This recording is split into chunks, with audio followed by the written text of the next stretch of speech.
우리가 무엇인가 인생을 살다 보면은 우리 인생에 큰 영향을 주는 것들이 있습니다. 어떤 계기라고 할 수 있는 그런 것들이 있는 것이죠. 보통의 경우에는 자기가 살아온 어떤 환경과 관련이 있습니다. 살아온 환경 속에서 만나는 사람들과의 관계가 또한 그것을 좌우하기도 하는데 그리스도인들의 경우는 좀 다릅니다. 지금까지 살아왔던 내 인생관이라고 하는 것이 완전히 바뀌는 경우가 적지 않습니다. 특별히 모태신앙 안에서 자라온 사람들의 경우는 좀 덜 느낄 수 있겠지만, 그리고 어려서부터 신앙생활을 해온 사람들은 좀 덜 느낄 수 있겠지만, 그렇지가 않고 중간에 신앙생활을 시작하신 분들의 경우를 보게 되면 인생관 자체가 완전히 바뀌는 것이에요. 그래서 신앙만큼 사람에게 영향을 주는 것은 없습니다.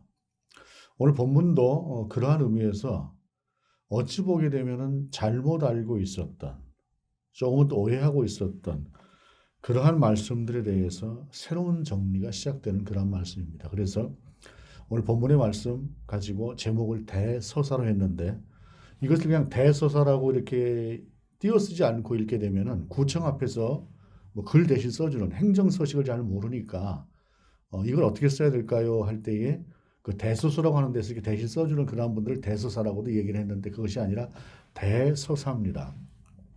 글의 첫 문장을 서문이라고 하고 여는 게 막을 여는 것을 서막이라고 하는 것처럼, 대서사라고 하는 것은 한 사안, 한 상황이라고 하는 것이 열리게 되는 그 새로운 시작을 이야기하는 것이 바로 그 시작을 이야기하는 것이 서사라고 하는 것인데, 그냥 보통의 서사가 아니라 우리 인생에 있어서 대서사, 어찌 보게 되면 유일한 서사라고 할 수 있는 예수 그리스도에 대한 이야기가 오늘 본문의 말씀이라는 것입니다. 오늘 본문 1절의 말씀, 하나님의 아들 예수 그리스도의 복음의 시작이라고 하는 말씀으로 시작을 하고 있습니다. 복음이라고 하는 말, 우리는 이 복음이라고 하는 말이 어떤 의미인지 분명히 이미 정리를 하고 있습니다. 그것은 하나님의 아들 예수 그리스도로 말미암은 것, 그러한 소식, 이것이 우리 가운데 복음이죠. 그런데 이 복음이라고 하는 말이 처음부터 그런 말은 아니지 않았겠습니까? 어느 순간인가 예수 그리스도가 오시고 난 뒤에 우리를 위해서 십자가에 죽으시고 부활하시고 한 상황을 가지고 정리해서 어떤 새로운 단어를 만들게 되는 것이 아니라, 원래 있던 단어를 가지고 와서 그 의미를 새롭게 정리를 한 것이 이 복음이라고 하는 단어인데, 유앙겔리온이라고 하는 이 단어가 그런 단어입니다. 유앙겔리온이라고 하는 단어는 지금까지 이 헬라 문화권에 살던 사람들에게 정말로 좋은 소식, 그러니까 굿뉴스죠. 굿뉴스. 굿뉴스를 유앙겔리온이다라고 하는 말로 사용을 했습니다. 우리가 이제 하나님의 아들 예수 그리스도의 복음의 시작, 그러니까 복음이라고 하는 것을 생각하지 않고 그냥 굿뉴스를 생각한다고 한다면, 우리 가운데도 다른 굿뉴스들이 적지 않게 많이 있겠죠. 어떤 것들이 있을까요? 예를 들자면 자기가 원하는 것들, 어떤 것들이 이루어졌을 때 그것을 굿뉴스라고 이야기할 수 있을 것입니다. 아이들 때에는 좋은 학교를, 또 원하는 학교를 들어가는 것이라거나, 또는 그 학교를 졸업한 후에는 또 어떤 자기가 원하는 어떤 직장에 들어가는 것이라거나, 또는 자기가 원하는 어떤 배우자를 만나는 것이라거나, 또 살다 보면 뭐 주택 청약을 해서 자기가 원하는 어떠한 그 아파트를 분양받게 되는 것이라거나, 뭐 이러한 것들이 다들 좋은 소식이다라고 이야기를 할 수가 있겠죠. 그러한 특별한 좋은 소식이라고 하는 것들이 과거에도 그렇고 오늘에도 그렇고 있었습니다. 그런데 오늘 본문은 그 유앙겔리온이라고 하는 좋은 소식이라고 하는 복음이라고 하는 단어 뒤에 무엇이라고 붙이고 있냐면은 하나님의 아들 예수 그리스도의 복음이다라고 이야기를 하고 있습니다.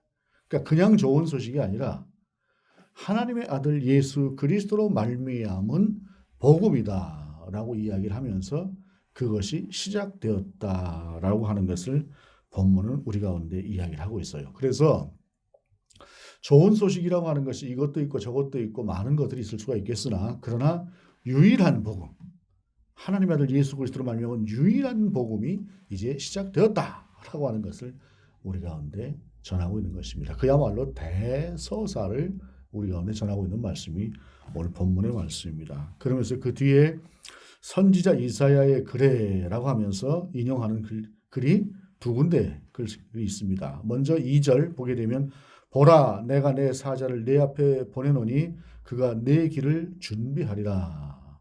앞에서는 선지자 이사야의 글에 해놓고 2절의 말씀은 말라기 3장 1절의 말씀을 가져다가 인용을 하고 있습니다.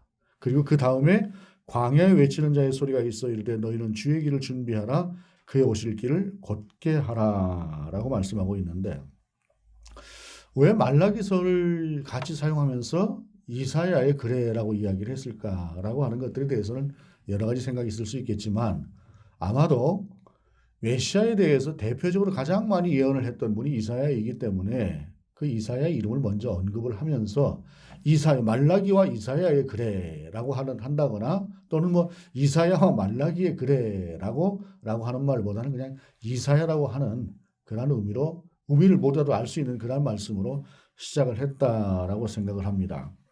그러면서 보라 내가 내 사자를 내 앞에 보내노니 그가 내 길을 준비하리라 라고 하는 말씀으로 시작을 하고 있는데 예수 그리스도의 복음의 시작이라고 하는 말에 앞서서 말라기 선지자를 통해서 그리고 이사야 선지자를 통해서 하셨던 그 말씀을 먼저 우리 가운데 전하고 있는 이유는 무엇일까요? 그것은 예수 그리스도의 그 복음의 시작이라고 하는 것이 어느 순간인가 이게 예수 그리스도의 복음의 시작이네 라고 느끼게 되는 것이 아니라 이미 수백 년 전부터 하나님께서 이사야 선지자를 통해서 그리고 말라기 선지자를 통해서 분명하게 메시아를 보낼 것이다라고 하는 그 약속을 하셨다라고 하는 것을 그냥 되어진 것이 아니라 준비되어진 것이고 이미 예언된 것이라고 하는 것을 전하기 위해서 바로 말라기서의 말씀과 이사야서의 말씀을 통해서 우리가 오늘 전하고 있는 것입니다. 그런데 오늘 본문 속에서 이야기하는 내 사자를 먼저 보냈다고 하는 것은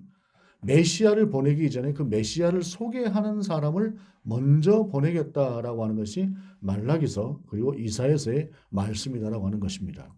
즉 예수님께서 어느 순간인가 오셔서 너희가 기다리던 그 어떤 그리스도다라고 메시아다라고 하는 것을 전하는 것이 아니라 그리스도요 메시아이신 메시아는 헬라어고 그리스도는 메시아는 히브리어고 그리스도는 헬라어인데 같은 말입니다. 같은 말인데 준비되어진 자가 와서 먼저 이분이 바로 그분이다 라고 하는 것을 소개하는 자로 누군가를 보내겠다라고 하는 것입니다. 왜 그것이 필요할까요? 예를 들자면 생각을 해보십시다.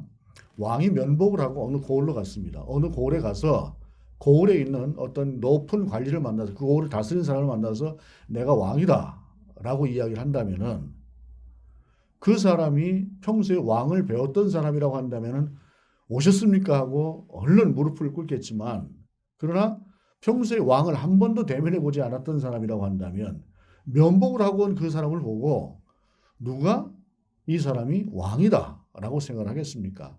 왕의 행렬이라고 하는 것이 그야말로 고관대작을 앞세우고 왕의 행렬과도 같이 뭐 수백 명이 이렇게 행차를 하는 것이라고 한다면 누구나 다 인정을 하겠지만 그렇지가 않은 상황이라고 한다면 왕을 소개하는 상황이 있어야 되겠죠. 그래서 이 왕을 소개하는 메시아를 소개하는 그리스도를 소개하는 이가 대신 먼저 나간다라고 하는 얘기는 그 뒤에 나오는 메시아가 그 뒤에 오시는 메시아가 왕의 행렬을 하고 오시지 않는 분이다라고 하는 것을 이미 성경은 생각하고 있는 것이에요. 왕이 왕처럼 등장을 한다고 한다면 엄청난 그 가마를 타고 그 앞에 그 호위 무사들을 세우고 뭐 내시들 그리고 신하들 문무백관들 쭉 끌고 그렇게 나선다고 한다면 누구나 다 왕인 줄 알겠죠. 그런데 그런 왕이 나시지는 않을 것 같다라고 하는 것이 이미 말라기와 이사야를 통해서 기록되어진 그런 말씀의 의미 속에 들어가 있는 것이다라는 것입니다. 무엇보다도 이사야와 말라기의 글을 인용하신 것은 근거라고 하는 것을 이야기하는 것이에요. 그냥 어느 날 오신 것이 아니라 그분은 이미 하나님께서 준비하신 분이다라고 하는 것을 말씀하고 있는 것인데 그 말씀하시면서 그 다음에 4절 이하에 보게 되면 세례 요한이라고 하는 사람이 등장을 해요. 그러면서 세례 요한이 광야에 이르러 죄사함을 받게 하는 회개의 세례를 전파하니 세례 요한이 메시아를 맞기 위해서 준비된 자로 그의 길을 예비하는 자로 나오게 되었는데 그가 가장 먼저 행한 것은 무엇이냐면 회개의 세례를 베풀었다는 것입니다. 오늘날 우리의 세례도 회개의 의미가 분명히 있습니다. 회개의 의미라고 하는 것이 돌이켜서 하나님을 바라보는 이제 하나님만으로 살겠습니다. 옛사람은 죽었습니다. 그래서 원래 세례는 물에 잠기는 침례였었어요. 그런데 우리는 이제 형식적인 어떤 그러한 것들이 힘들기 때문에 형식적으로 물을 머리에 찍어서 안수하는 식으로 해서 세례를 베풀고 있습니다만, 물에 푹 잠긴다는 것은 내가 옛사람이 죽고 이제 새로운 예수 그리스도로 가면 새로운 사람이 됩니다 라고 하는 의미의 세례라고 한다면, 오늘 본문에서 세례 요한이 베푸는 세례는 죄 사함을 받는 세례예요. 죄 사함을 받는. 왜요? 우리 안에 죄라고 하는 것이 가득 차 있는 것인데, 이 죄라고 하는 것이 일반인들의 죄와 그리스도인들이 생각하는 죄는 좀 다르지요. 일반인들의 죄라고 하는 것은 뭐 살인이라거나 도둑질이라거나 뭐 이러한 류가 죄라고 한다면, 그리스도인의 죄는 하나님이 아닌 다른 것들로 채워지는 것을 죄라고 이야기를 합니다. 물론 그렇다고 일반 사람들이 이해하는 죄를 우리가 부인하는 것이 아니라 그것도 죄지만, 거기에 하나 더해지는 그리스도인이 생각하는 죄라고 하는 것은 하나님이 아닌 다른 것들로 채워지는 죄를 회개하는 것인데, 이때 당시에 이스라엘 사람들이 바로 하나님이 아닌 다른 것들로 가득 채워진 것들이 많이 있었기 때문에, 하나님께서 보내신 메시아를 만나기 위해서는 그 모든 것들을 씻어내고 정말 하나님으로 채워질 때에 메시아를 만날 수 있기 때문에 세례 요한은 회개의 세례를 그들 가운데 베풀었습니다. 그럴 때에 온 유대 지방과 예루살렘 사람이 다 나아가 자기 죄를 자복하고 요단강에서 그에게 세례를 받더라 라고 말씀하고 있습니다. 사람이 살아가면서 자기가 하나님이 아닌 다른 것들로 채워지는 것들에 대해서 인정을 하지 못하고 사는 경우도 종종 있습니다. 그러나 이제 막상 메시아가 오게 되었다고 했을 때에 사람들은 비로소 메시아를 맞이하는 상황에서 자기의 상황을 돌아보는 것입니다. 그리고 그 돌아봄 속에서 하나님이 아닌 다른 것들로 가득 채워졌던 자기 자신들의 모습들을 발견하고, 아, 메시아를 만나기 위해서는 내가 이렇게 하나님 앞에 나아가서 죄를 씻고 자복하고 회개해야 되겠구나 라고 하는 생각을 하게 되는 것이죠. 그것이 계기라고 하는 것입니다. 대강절은 그런 면에 있어서 우리가 바로 하나님이 아닌 다른 것들로 채워졌던 우리의 것을 내려놓고 하나님의 것으로 채워가는 그러한 과정이 역시 대강절의 의미다라고 할 수가 있겠습니다. 그러면서 복음으로 나아가는 길에 그들에게 채워져 있었던 하나님 아닌 다른 것들을 다 내려놓고 그렇게 나아갔다라고 하는 것을 본문은 전하고 있어요. 그런데 6절에 이제 그 요한에 대해서 이제 어떻게 소개를 하고 있냐면은, 요한은 낙타토롯을 입고 허리에 가죽띠를 띠고 메뚜기와 석청을 먹더라라고 전하고 있습니다. 낙타토롯을 된 옷을 입었다라고 하는 것은 오늘날 무스탕을 입었다는 이야기가 아니에요. 가죽옷을 입었다는 이야기가 아니라, 이때 당시에 낙타토롯이라고 하는 것이 정확하게 어떤 것인지 우리가 알기는 좀 어렵지만은 아주 가난한 사람들이 입었던 그러한 옷 중에 하나가 낙타토롯이었다라고 하는 이야기를 합니다. 그런데 오늘 본문은 세례 요한이 가난한 사람들이 입었던 옷을 입었다는 의미도 있을 수가 있겠지만은 좀 다른 의미가 있어요. 그것은 뭐냐면, 열왕기하 1장 8절에 보게 되면은 아하시아라고 하는 사람이 병이 들어서 그때 당시 엘리야, 최고의 선지자인 엘리야에게 사람을 보내서 좀 나를 좀 돌아봐 주십시오 하고 하는 청원을 합니다. 그런데 엘리야가 그것을 무시해요. 듣질 않습니다. 그러면서 오히려 엘리야에게 나갔던 사람들이 그냥 큰 화를 당하고 돌아오곤 하는 그런 모습들을 열왕기서는 우리 가운데 전하고 있는데, 그때에 그 엘리야에게 나아갔던 사람들이 엘리야에 대해서 이렇게 이야기를 합니다. 가죽옷을 입었습니다 라고 하면서 엘리야에 대해서 털이 많고 가죽옷을 입었습니다 라고 이야기를 할 때 아하시아가 듣고 나서 그 사람이 엘리야가 맞다 이렇게 이야기를 해요. 오늘 본문 속에서 세례 요한이 낙타털 옷을 입었다라고 하는 것은 엘리야를 연상케 하는 부분입니다. 그것은 무엇이냐면, 말라기서나 이런 것을 통해서, 말라기서 4장을 통해서 전하고 있는 것이 엘리야를 먼저 보내겠다고 이야기를 하고 있어요. 메시아가 오시기 전에 엘리야를 먼저 보내겠다. 왜냐하면 엘리야는 죽음을 보지 않고 하늘로 올려졌던 사람이 엘리야입니다. 회리바람을 타고 그 가운데 하늘로 올라갔던 사람이 엘리야인데, 그는 다시 올 것이다라고 하는 것을 성경은 우리 가운데 전하고 있는데, 그가 왜 다시 올 것이냐? 바로 메시아를 예비하는 자로 올 것이다 라고 하는 것을 말씀하셨어요. 우리 주님도 세례 요한을 엘리야로 말씀하셨습니다. 즉 요한이 낙타토롯을 입었다는 것은 자기 스스로 일부러 그랬던가, 그랬을 수도 있겠으나 그러나 자기 스스로 오기로 한 엘리야, 자기 자신이 해야 될 역할이라고 하는 것을 세례 요한은 분명히 알고 있었다라고 하는 것을 전하고 있는 것이에요. 낙타토롯을 입었다라고 하는 것은 그러한 부분을 우리가 전하고 있는 것입니다. 그러면서 그 뒤에 그가 메뚜기와 석청을 먹었다라고 하는 것은 메뚜기라고 하는 것이 오늘날 건강식품이 될 수도 있겠고 석청이라고 하는 것이 매우 귀한 것이 될 수도 있겠습니다만 이때 당시에 석청과 메뚜기를 먹었다는 것은 농사를 짓지 않는 상태에서 주어진 대로 그저 눈앞에 보이는 대로 먹은 음식이 바로 메뚜기와 석청이었다고 할 수가 있어요. 정말로 가난한 사람들이 먹을 것이 없을 때 그것이라도 먹어서 삶을 영위하고자 해서 먹었던 음식이 메뚜기와 석청이었다는 것입니다. 세례 요한이 그러면 왜 이렇게 메뚜기와 석청을 먹었을까요? 세례 요한의 아버지는 당대의 유명한 제사장이었습니다. 그의 가문은 상당한 가문이었습니다. 먹고 살만한 집이었고 충분히 넉넉하게 살아갈 수 있는 그런 삶을 가질 수 있는 그런 조건을 가졌던 사람이 세례 요한입니다. 그런데도 그는 그 모든 것들을 내려놓고 광야로 나아갔고 낙타토롯을 정말로 겸손한 몸으로 낙타토롯을 입고 가장 청빈한 석청과 메뚜기를 먹는 그러한 모습을 가지고 있었다는 것입니다. 일부러 자기 스스로 청빈으로 나아갔던 사람이 바로 세례 요한이었다라고 하는 사실입니다. 그리고 여기서 우리는 한 가지를 생각해 볼 수가 있습니다. 그것은 무엇인가요? 하나님의 종으로 불리우는 사람들, 하나님의 종으로 사역을 하는 사람들에게 있어서 청빈이라고 하는 것이 갖는, 자발적 청빈이라고 하는 것이 갖는 힘을 우리는 세례 요한을 통해서 발견할 수 있습니다. 목사님들이 이제 그 주의 종이라고 할 수가 있겠죠. 여유롭게 사는 것도 좋을 것입니다. 그러나 자발적 청빈을 스스로 실천한다고 한다면 아마도 그것은 사회적으로 강력한 힘이 될 것입니다.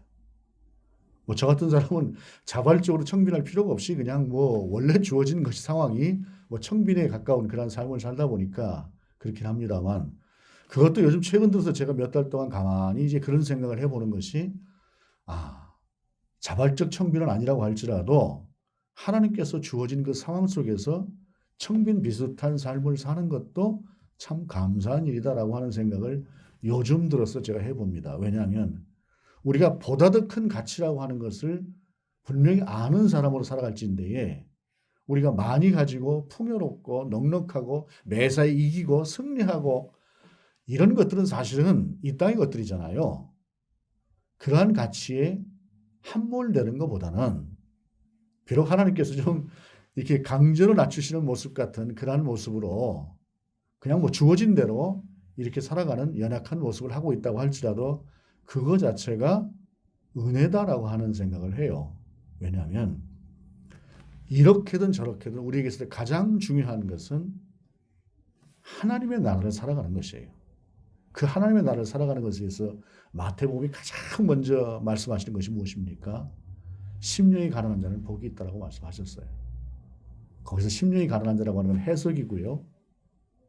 원래 말씀은 가난한 자가 복이 있다고 말씀하셨습니다. 그것은 심령이 가난한 자는 자발적인 가난이죠. 그런데 자발적인 가난이 아니라 하나님께서 주신 그냥 억지로 주신 그 가난도 복이 있다는 것이에요. 왜? 천국이 저희 것이 되기 때문에 그렇다는 것입니다.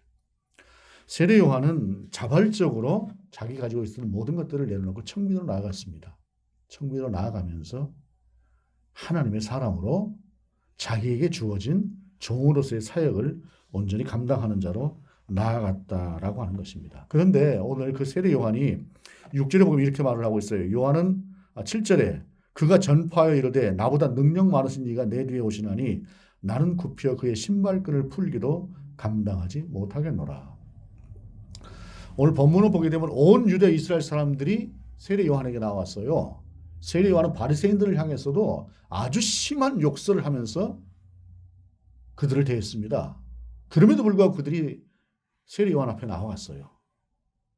그것은 세례 요한이 바로 이 청빈한 삶이라는 그 삶 전체를 통해서 하나님의 사람으로 세워졌기 때문이기도 하겠지만 또 한 가지 본문 속에서 보게 되면 그 많은 사람들이 자기 앞에 나와서 어찌 보기도 굴복하는 그러한 상황에도 불구하고 나는 메시아가 아니다. 또한 나는 메시아의 신발끈을 풀 수도 없는 사람이다. 라고 말씀하고 있어요. 신발끈을 푸는 사람은 어떤 사람입니까? 종입니다. 주인이 왔을 때 그 속에서 굽혀서 주인의 신발끈을 풀기도 하고 매기도 하는 사람이에요. 종은 가장 비천한 사람입니다. 그런데 세례 요한은 오실 메시아에 비해서 자기 자신은 신발끈을 푸는 종만도 못한 사람이다. 라고 이야기를 하고 있는 것이에요. 세례 요한이 낙타털옷을 입고 석청과 메뚜기를 먹는 사람이 아니라 좋은 집에 살고 좋은 옷을 입고 사람을 열어두고 있는 그러한 사람으로 살았다고 한다면 나는 그분의 신발끈을 푸는 종도 못 되는 사람이다라고 고백하기는 어렵지 않았을까 하는 생각이 듭니다. 부요함이라고 하는 것은 하나님께서 주신 복입니다. 성경은 분명히 특별히 구약은 우리가 넉넉한 소유를 가지고 있는 것을 하나님의 복이다라고 이야기를 하고 있습니다. 그러나 그 복이라고 하는 것이 때로는 하나님께로 나아가는데 큰 방해가 되는 것일 수도 있다라고 하는 것을 우리는 분명히 또한 기억을 해야 됩니다.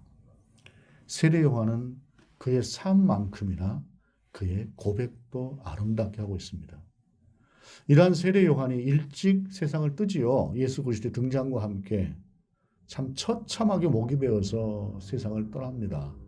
처참하게 목이 벤 그 상황만 보게 되면 안타깝고 아프지만 그러나 그가 오직 메시아를 전하는 종으로서만의 역할을 하기를 원했던 그의 삶을 돌아본다면 어찌 보게 되면 가장 순수하고 아름다운 그 마음을 가진 채 하나님의 부르심을 받았다라고 하는 것은 저주가 아닌 큰 복이었을 것입니다. 세례 요한은 그렇게 살았고 그렇게 예수 그리스도를 전했고 그렇게 하나님의 사람으로 하나님께 부르심을 받았던 사람입니다. 그리고 그를 통해서 그 입술을 통해서 이 땅의 역사가 새롭게 열렸고 왕의 행차를 하고 온 것이 아니라 가장 비천한 구유에 나셔서 어찌 보게 되면 아무것도 아닌 것 같은 초라한 모습으로 이 땅 가운데 오셨던 만왕의 왕이신 예수 그리스도가 소개되었고 그분의 역사를 통해서 이 땅의 역사가 변하고 바뀌었고 우리의 인생과 우리의 사고가 우리의 세계관이 완전히 다른 각도로 바뀌는 그런 세상이 열렸던 것입니다.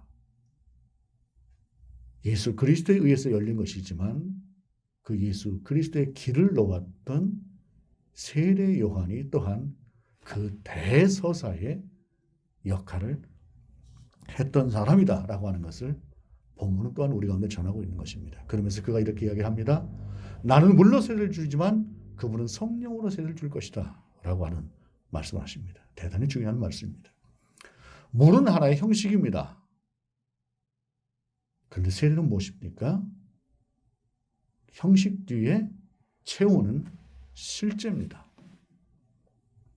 어떤 의미에서 물로 세례를 받는다라고 하는 것은 나의 자세지요. 하나님께로 나아가는 나의 자세입니다. 나아가는 그 자세 위에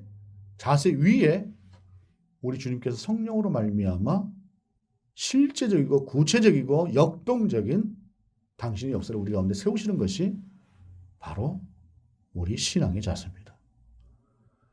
물로 세례를 받는다라고 하는 것은 분명히 오늘 본문 속에서 볼 때에 하나님이 아닌 다른 것들로 채워지는 것들을 내려놓고 하나님으로 채우는 것을 이야기하는 것입니다. 그 형식으로 우리가 나아갈 때에 그리고 우리 안에 하나님 아닌 다른 것들로 가득 채워지는 것들을 내려놓았을 때에 그때 성령이 우리 가운데 임하기 시작하는 것이죠. 대림절의 기간입니다. 우리가 예수 그리스도가 아닌 것들, 하나님이 원하시는 것들이 아닌 것들을 얼마나 많이 우리 속에 가지고 있을까요? 그것들을 내려놓는 것만큼 성령이 우리를 지배하실 것이고 성령의 역사가 우리 가운데 임할 것입니다. 많은 것들을 소유했고 원래 가진 환경 자체가 좋으나 그 모든 것들을 내려놓고 광야로 나가서 낙타 트롯을 입었고 석청과 메뚜기를 먹었던, 어찌 보게 되면 그 시대에 결코 찾아볼 수 없었던 그러한 그 아름다운, 그야말로 종의 모습을 하고 있었던 그 세례 요한을 통해서 예수 그리스도가 등장을 하셨던 것처럼, 우리가 자발적으로 하나님의 사람으로 물로 세례를 받고 성령을 사모할 때에 하나님 우리 가운데 그 많은 역사를 이루실 것이다 라고 하는 사실입니다. 그릇이라고 하는 것이 있는 것 같습니다. 이 땅의 역사 가운데에 세례 요한은 400년의 역사를, 400년 동안 그 암흑기 속에서 나타난 한 사람의 선지자였던 것이죠. 그렇기 때문에 낙타털옷을 입고 석청과 메뚜기를 먹으면서 자발적 청비도로 나아갔던 세례 요한과도 같은 사람이 이 땅에 어디 얼마나 흔하겠습니까? 400년 만에 한 번 나타난 인물인데요. 그러나 중요한 것은 그는 우리의 샘플이 될 수 있다는 것입니다. 어떤 샘플이요? 예수 그리스도의 종으로, 예수 그리스도의 사람으로, 나를 통해서 우리 주님이 역사하실 만한 그릇으로 우리가 어떻게 살 것인가라고 하는 부분에 있어서 적어도 세례 요한은 분명한 샘플이 된다고 하는 사실입니다. 그리고 그것을 통해서 하나님의 서사, 대서사가 이루어진 것을 보면서 우리의 삶이 어떤 삶으로 나갈 것인가 라고 하는 것을 진지하게 하나님 앞에서 고민하는 그러한 대강절의 저와 여러분의 삶과 시간이 될 수 있기를 원합니다. 기도하시겠습니다.